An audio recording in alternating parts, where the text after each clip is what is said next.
জঙ্গলের রহস্যময়ী পর্ব ৪। পিকনিক শেষ করে ওরা ফিরে আসে, কিন্তু ওই বাড়ির ব্যাপারটা আর মাথা থেকে কিছুতেই যায় না নবদূতের। শয়নে স্বপনে খালি সে ওই অদেখা সুন্দরীর কথাই ভাবতে থাকে। এমনকি ক্লাসে পড়াশোনায় পর্যন্ত তার মন বসে না, কেমন জানি মন মরা হয়ে থাকে।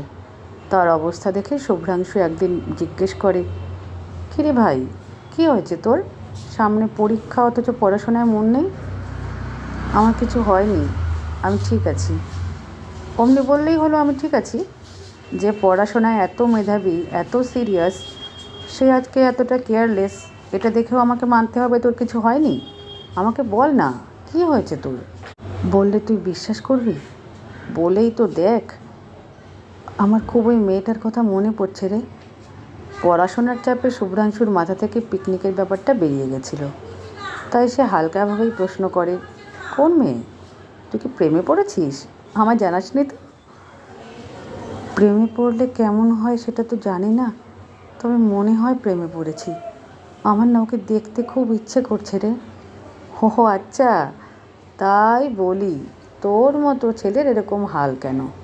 তা কে সেই সৌভাগ্যবতী যে তোর মতো ছেলের মন জয় করলো? নাম তো জানি না। সে কি রে, ভালোবেসেছিস আর নাম জানিস না? আচ্ছা বল, তাকে কেমন দেখতে? আমি পাতাল থেকে হলেও তোর জন্য খুঁজে আনবো। সেটাও তো জানি না, শুধু অনুভব করেছি।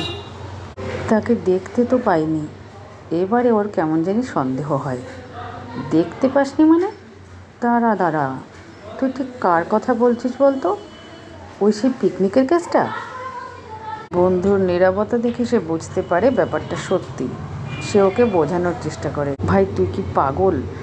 আরে ওটা একটা পরিত্যক্ত ভাঙাচোরা বাড়ি, ওটা কোনো মানুষের বসবাসের যোগ্য না। ওখানে কোনো মেয়ে কোথা থেকে আসবে? তুই হয়তো ফিল করিসনি, কিন্তু আমি তো ফিল করেছি ওকে।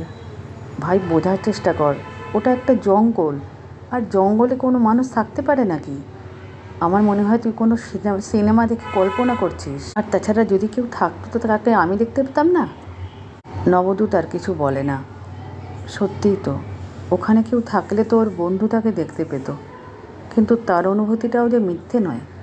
শুভ্রাংশু ওকে উপদেশ দেয় এসব ছেড়ে পড়াশোনায় মন দিতে, কিন্তু ওর মাথা থেকে ব্যাপারটা কিছুতেই গেল না। ওখানে যাওয়ার জন্য সে মরিয়া হয়ে উঠল। একদিন সুযোগ বুঝে একলাই চলে গেল সেখানে, খুঁজে খুঁজে বের করে ফেলল সেই বাড়িটা।